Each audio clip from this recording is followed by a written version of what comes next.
If you're a director, VP, or senior leader, one of the most frustrating things in a job search is walking out of an interview thinking, yeah, that went really well, only to hear nothing back. Or worse, to hear, we really enjoyed meeting you, but we decided to move forward with other candidates. That kind of feedback can mess with your head because the conversation felt great. They were warm. They nodded. They asked follow up questions. They said your background was impressive, but then the offer never came. So, what happened? Here's the uncomfortable truth. At the executive level, a pleasant interview is not the same thing as a persuasive interview. And a strong background isn't the same thing as a strong hiring case. And in this video, I'm going to show you 5 reasons directors and vice presidents lose offers after interviews that felt great, and what needs to change if you want to convert more high-level conversations into serious next steps. Well, hi, my name's Neil Schultz, and I'm the founder of Career Upgrader, and I help directors and vice presidents and senior leaders sharpen their position, improve their job search strategy, and navigate high-stakes career moves with more clarity. And this video is especially for leaders who are getting interviews but not getting offers. Because if you're getting interviews, the market's showing at least some interest. And the question isn't, am I qualified? The better question is, what's happening inside the conversation that keeps them from choosing me? So let's examine that. Point number 1, you sounded credible, but not differentiated. The first reason is that you sounded great, but not differentiated. So, this is very common with senior leaders.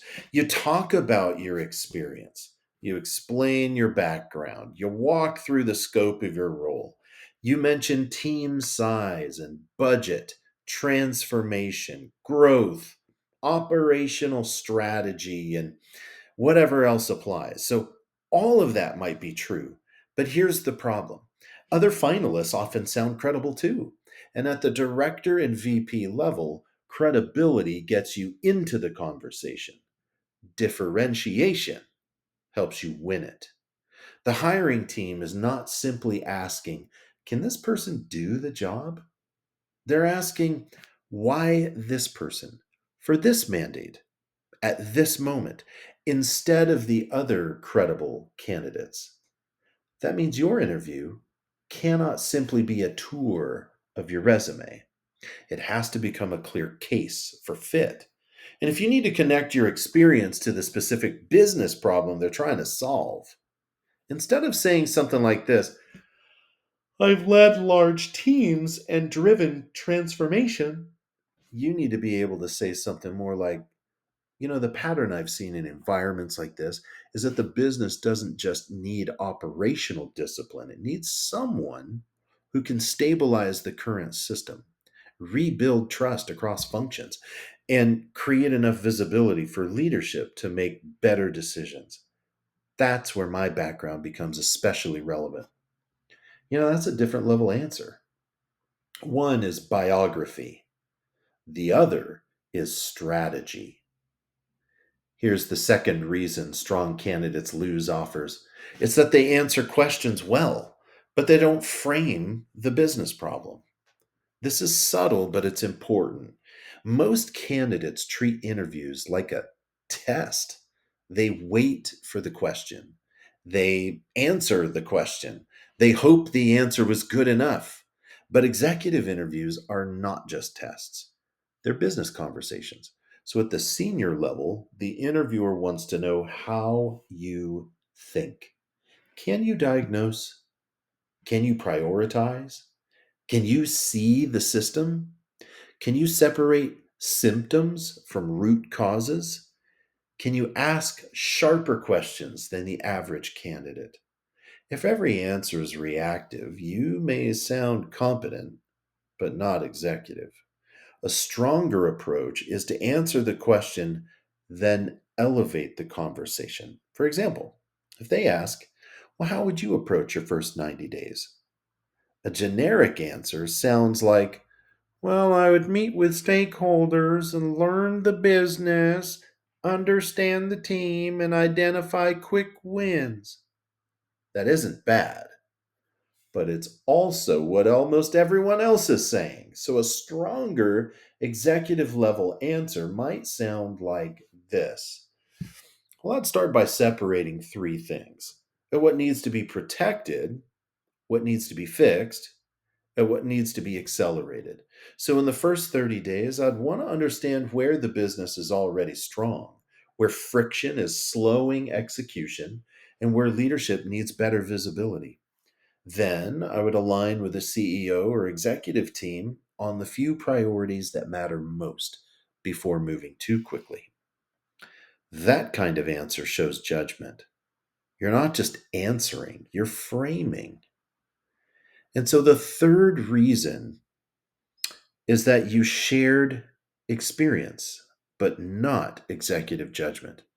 This is one of the biggest gaps I see. A lot of leaders describe what they did, but they don't explain the judgment behind what they did. So they'll say things like, I led transformation, I improved retention, I built a new team, I increased revenue, I reduced costs, I implemented a new system. Those may all be impressive. But senior hiring teams, they want more than the headline. They want to know, what trade offs did you face? What did you choose not to do? What was politically difficult? Where was the risk? How did you bring people along? What did you learn? How did your thinking evolve? That's where executive presence often shows up. Not in sounding polished, but in showing mature judgment under complexity. So instead of only saying, I led a restructuring that improved efficiency, you might say, the hard part was not identifying the inefficiency.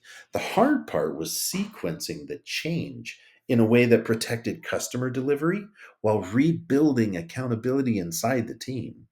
We had to move fast enough to matter, but not so fast that we created unnecessary disruption.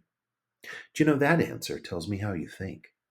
And at the executive level, how you think is often what gets you hired. The fourth reason directors and VPs lose offers is that they seem interested, but not strategically selective. This one may feel counterintuitive. You should show interest, but if you sound too eager, too available, or too willing to take any plausible role, you may unintentionally weaken your position. Senior leaders are expected to evaluate opportunities carefully. A company hiring a VP doesn't just want someone who wants a job. They want someone who understands what kind of mandate fits them, where they can create value, and where they should not force a fit. That doesn't mean acting arrogant, but it does mean showing thoughtful selectivity. So, for example, you can say something like, I'm very interested in what you're building. The area I want to understand more clearly is the actual decision authority in the role. From what you've shared, the opportunity sounds strong, but I'd want to make sure the person in this seat has enough access, alignment, and sponsorship to deliver the outcomes you're expecting. That's a strong answer. It shows interest and discernment. It also subtly communicates, I'm not simply trying to get chosen, I'm also evaluating fit. That is how senior leaders should sound. The fifth reason is the most important. You did not reduce perceived risk. Every hire involves risk, but senior level hires carry more risk. The compensation's higher, the visibility is higher, the politics are more complex. The cost of a wrong hire is greater. So even if they like you, they may still be asking, can this person really operate at our scale? Will they fit our culture? Can they influence without creating unnecessary friction? Do they understand our stage of growth? Can they handle ambiguity? Are they too corporate, too tactical, too strategic, too expensive, too much of a change agent, not enough of a change agent? Your job is not merely to impress them. Your job is to reduce the perceived risk of choosing you. So that means you need to name the likely concerns and answer them directly. For example, one concern you may reasonably have is whether someone coming from a larger environment can operate effectively in a leaner company. That's a fair concern. I mean, the reason I think my background translates is that I've often operated in underbuilt environments where I had to create structure without slowing the business down. That's powerful enough because you're not hiding from risk, you're leading through it. The executive interview shift. Here is the shift. At lower levels, interviews often reward preparation. At senior levels, interviews reward positioning, judgment, and fit. You still need to prepare, but you're not preparing to give perfect answers. You're preparing to make a stronger case. That means you need to know, what business problem are they solving? Why does this role exist now? And what kind of leader does this environment need? Where are they likely worried about you? And how does your background translate? What makes you different from other credible finalists? And what questions prove you understand the mandate?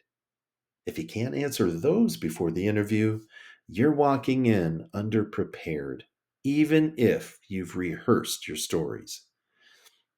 If you're getting interviews but not offers, don't assume the answer is simply to practice more.